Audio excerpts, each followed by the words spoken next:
Assalamualaikum warahmatullahi wabarakatuh. Alhamdulillah wassalatu wassalamu ala Rasulillah wa ala alihi wa sahbihi wa man tabi'ahu wa mawalah amma ba'd. Sahabat-sahabat Mbah Sunan Channel tercinta yang dirahmati Allah Subhanahu wa Ta'ala, dimanapun Anda berada, semoga kita semua senantiasa dalam lindungan Allah Subhanahu wa Ta'ala, diparingi panjang umur, sehat, murah rezekinya tur, barokah. Amin ya Rabbal Alamin. Baik sahabat-sahabat Mbah sekalian, sebelum Mbah masuk pada pembahasan utama dalam video ini, di sini Mbah perlu menyampaikan sedikit mengenai beberapa pertanyaan, komplain, bahkan ada yang bernada sindiran mengenai bahwa semua bulan itu baik, semua hari itu baik. Nah, khusus buat sahabat-sahabat sekalian, teman-teman, para netizen di luar sana yang bilang bahwa semua bulan itu baik, semua hari itu baik, itu memang benar adanya. Tetapi itu pada hakikatnya. Jadi buat para netizen di luar sana yang sering bilang bahwa semua bulan itu baik, semua hari itu baik, kenapa mereka tidak bilang semua orang itu pasti baik, atau semua orang itu pasti masuk surga semua, tidak ada yang masuk neraka. Kemudian dunia alam semesta ini pasti siang terus, atau sebaliknya malam terus tanpa siang. Tidak bisa. Jadi baik, buruk, susah, senang, kaya, miskin, atasan, bawahan, laki-laki, perempuan, dunia ada siang, ada malam, itu semua sudah menjadi kodrat Allah, qadarullah atas semua makhluk ciptaan Allah. Ya, jadi memang pada hakikatnya baik semuanya, neraka pun baik, tetapi bukan bagi kaum mukmin atau orang-orang soleh yang taat kepada Allah, baik terhadap atau bagi orang-orang yang kufur atau tidak taat terhadap Allah. Jadi cara berpikir kita harus seperti itu ya. Nah, hasil perhitungan ilmu panitian kejawen ini sangat penting kita jadikan sebagai rambu-rambu ya. Di era zaman sekarang ini fenomena kawin cerai itu sudah biasa. Akan tetapi zaman dulu kalau ada orang cerai itu sebuah aib ya bagi keluarganya. Jadi kalau ada orang tua yang anaknya, putranya ini sampai cerai, itu malu. Kalau keluar rumah itu malu gitu ya. Karena apa? Karena sebuah perceraian itu merupakan aib ya bagi kedua orang tuanya. Nah, kalau zaman sekarang kan tidak. Fenomena kawin cerai itu kan biasa. Nah, oleh karena itu hasil perhitungan ilmu panitian kejawen ini ya hendaknya sama-sama kita perhatikan, kita jadikan sebagai rambu-rambu kita dalam berumah tangga.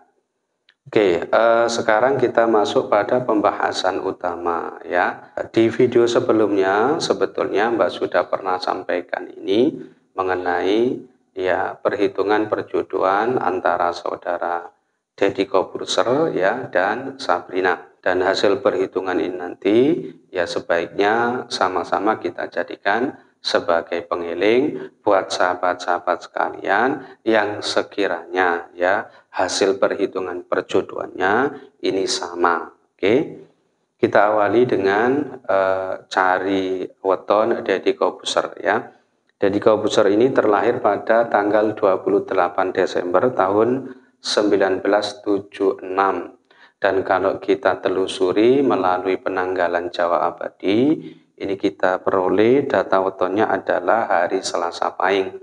Selasa Pahing ini Neptunnya 12, sementara yang Sabrina ini terlahir pada tanggal 19 November tahun 1992. Dan weton lahirnya ini jatuhnya pada hari Kamis Pahing. Kamis Pahing ini Neptunnya 17.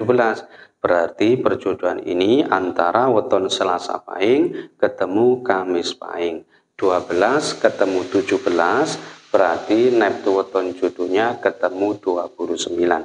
Nah, dalam kesempatan ini Mbak tidak akan rinci satu persatu, Mbak hanya sampaikan kesimpulannya saja, bahwa salah satu kelemahan dari petung judo ini adalah mengenai aspek kesehatannya ini sangat tidak baik. Kenapa? Karena punya perhitungan tipe loro ya. Ini dari hasil perhitungan dibagi 3 dan dibagi 5.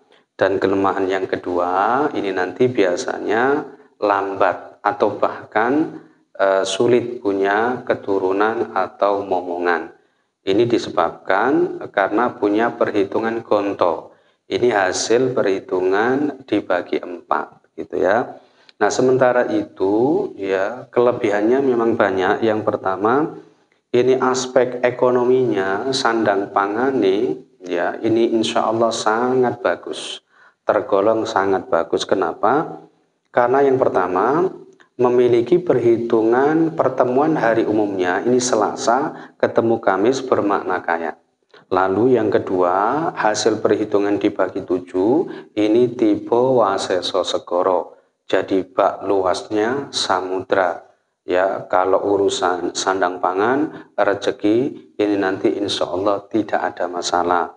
Kemudian hasil perhitungan dibagi 7 yang kedua ini tipe tunggak semi. Jadi lagi-lagi soal rezekinya, aspek ekonominya sandang pangane ini nanti insya Allah sangat bagus. Dan hasil perhitungan dibagi 8 ini tipe tinari. Lagi-lagi soal rezekinya, aspek ekonominya sandang pangane ini nanti insya Allah sangat bagus karena tinari ini bermakna gampang cari sandang pangan.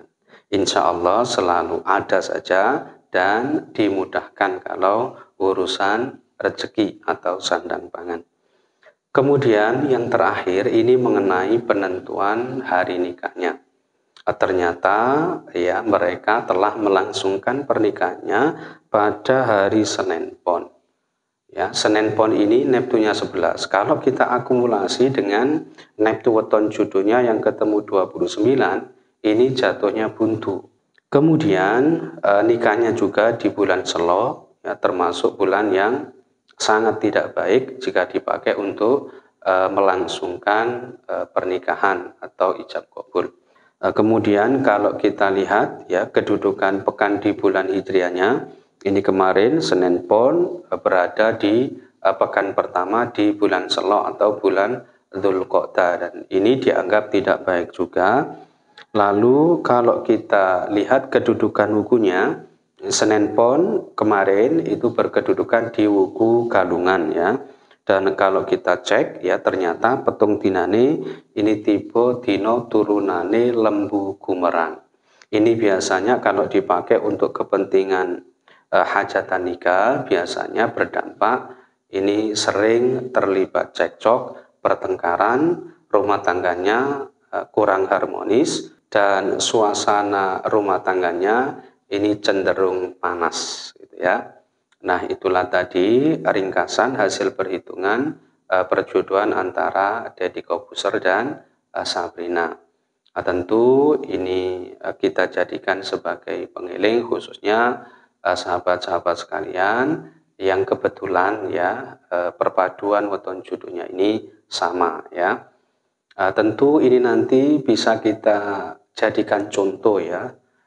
Baik atau buruk nanti realitas rumah tangga mereka sama-sama kita buktikan. Sekiranya nanti hasilnya baik, ya silakan teman-teman pakai bulan Selo atau bulan Dzulqa'dah untuk kepentingan hajat nikah. Akan tetapi jika realitasnya tidak baik, tentu ini semua harus kita jadikan sebagai pelajaran. Itu saja yang bisa Mbak sampaikan ya dalam kesempatan kali ini. Mudah-mudahan bisa menjadi pencerahan serta bermanfaat untuk kita semua. Amin ya Rabbal Alamin. Dan kurang lebihnya Mbak mohon maaf. Akhirul kalam. Wallahul muwafiq ila aqwamit thoriq. Hadanallahu wa iyyakum ajma'in. Assalamualaikum warahmatullahi wabarakatuh.